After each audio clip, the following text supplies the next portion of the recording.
Hello, ladies and gentlemen, and hopefully you're having a great day, as I am. Well, there seems to be some crazy things happening with the FBI and Facebook. It seems that there is an alarming rate of them on Facebook being hired. Let's get right into this because I'm kind of interested in what's going on here. So, after learning that Twitter employs at least 15 former FBI agents, I searched Facebook. What I found is alarming. Facebook currently employs at least 115 people in high-ranking positions that formerly worked at FBI, CIA, NSA, and DHS.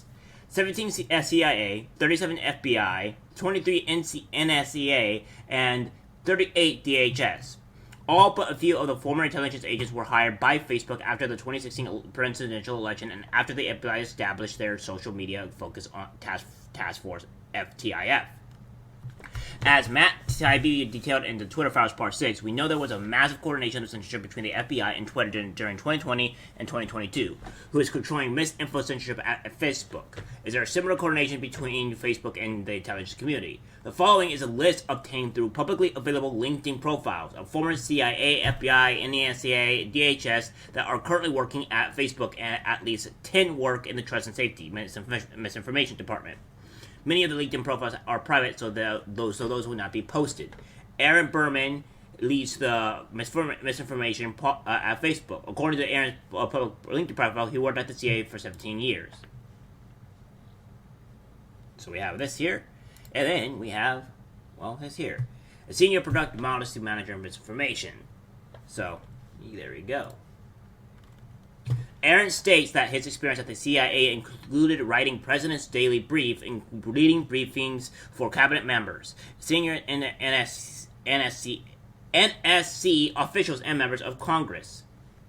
Oversaw large teams of intelligence analysts to enable senior U.S. officials to make decisions on the most critical national security issues. Served in multiple positions, wrote for and edited the President's Daily Brief, lead briefings for cabinet members, senior National Security Council officials, and members of Congress. Staff senior executives managed multi-billion-dollar budgets and coordinated across the intelligence community and with other U.S. government agencies. Substantive areas of focus included cyber threats, counterterrorism, and the Middle East and South Africa, among other issues. Known as a leader who deepened the strategic work, drove innovation, increased team output, fostered morale during reorganizations, and championed diversity and inclusion. On Twitter, Aaron is followed by Yo Roth and admits he is friends with trust and safety people at Twitter, with Facebook coordinating with Twitter on info sharing to censor posts they deem as misinformation. Aaron admits to specific campaigns where he tackles misinfo. Read COVID-19, they allow health authorities to guide what Facebook should have labeled as misinformation. He goes here as Aaron Berman. He checked out Facebook's response to the Oversight Board recommendations. On COVID-19 misinformation, we are increasing transparency as we're recommended. We'll continue to look into health authorities to tell us what misinformation is likely to contribute to imminent physical harm. In addition to making binding content decisions, the Oversight Board also offers recommendations to Facebook. Today, we're committing to action a number of the board's recent recommendations, many of which are centered on transparency.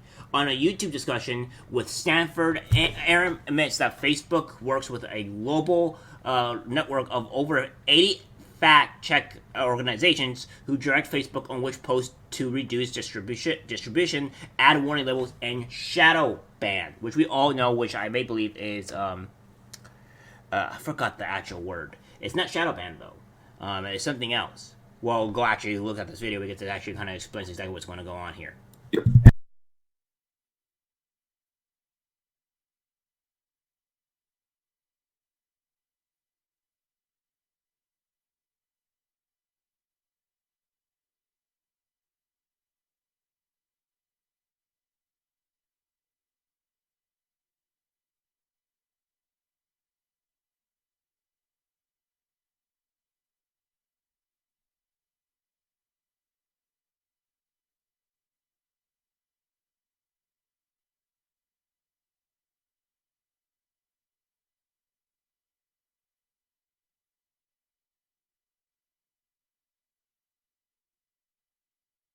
So, Aaron discusses in detail in detail the lengths Facebook goes into censoring what they deem as COVID-19 misinfo, specifically on vaccines. Okay, so we're gonna actually go through this as well because this is pretty big deal.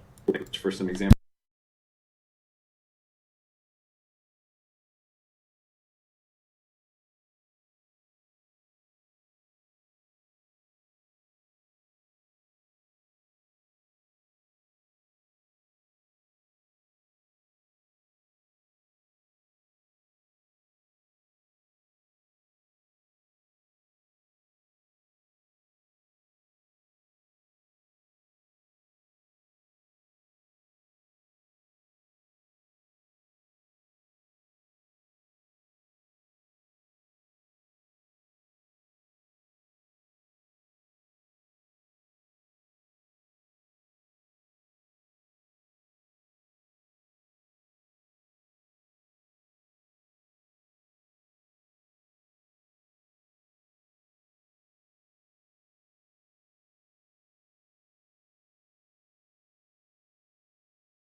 See, we knew that this was the case with Facebook and Twitter. We were all talking about this type of issue to begin with. However, what it comes out to be is that it couldn't be confirmed. It couldn't be out there really known. And maybe some people knew about this, but this was kind of like on the down low. Because, let's be honest, majority of the time when we talk about when these people come up on do this stuff, it's kind of low key. It's under wraps. We don't really know because nobody really likes to follow government agencies or anything related to government or Facebook related stuff. And this is the damage that we see on Facebook. This is the reason why when we have Republicans come in, we need Republicans to actually do something. I'm calling out Republicans because I'm tired of your guys' bullshit. We need to fix this. You guys need to go after these people and go after Facebook, and I mean hard. Don't go and just like, okay, well, this is the case, let's do it. No. You don't speak with your damn mouth. Actually do action. This is the reason why I don't really like the Republican Party. I choose them because they're the best option out of, well, fucking the far left right now. Unfortunately, I had to put my hands into the Republicans' hands because they're idiots. They don't do anything to actually solve problems. But again, they need to do something because this is corruption of a high scale. And you have the House, you need to do something. So on vaccine.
Yep.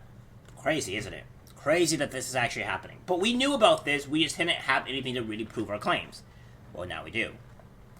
Here's an entire YouTube channel where Aaron members, blah, blah, blah, blah. Brazil election misinformation strip. Here's how we're preparing for the Brazil election. Another example of the extent Meta goes to reduce misinformation.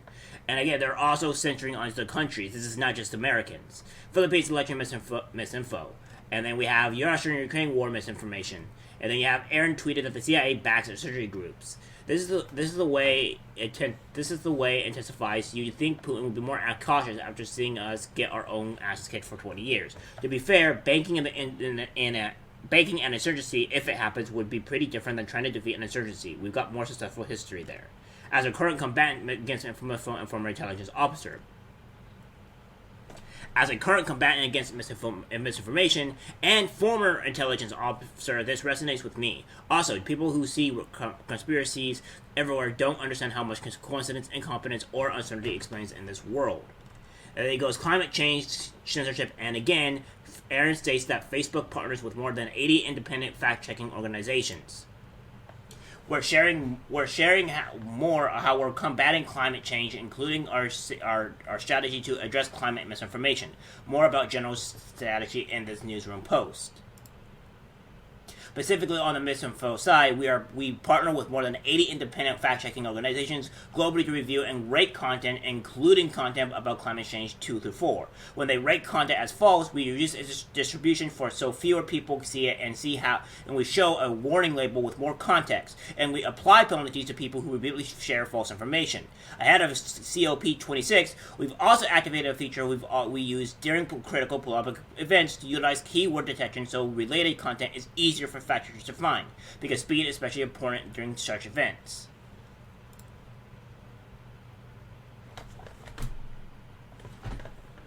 Deborah, Trust and Safety former CIA analyst for 15 years. And then we have Scott, current Facebook Senior Manager Trust and Safety for CIA for 17 years.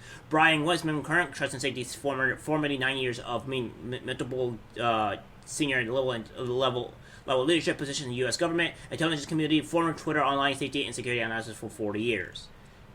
And he's naming pretty much all the people that have been with these guys so far. So now you guys see that Facebook has been infested with the government, with the FBI, and all these other credible agencies, and they've been censoring people on Facebook as well. So this has confirmed our conspiracy theories on all of this.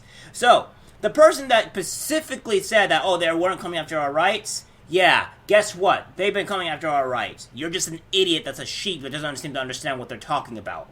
So, that being said, don't trust the Republicans and don't trust the Democrats either. But we have to trust people like DeSantis and even Carrie Lake. We have people to fight. We have people to defend for and fight for. We have some people that are good. Let's fight for them, and let's vote for them. Other than that, that's all we can do, because some of these Republicans, and definitely Democrats, are rotten to the core and need to be removed. Alright guys, that's it for the video. Like, subscribe, share, and as always, take care.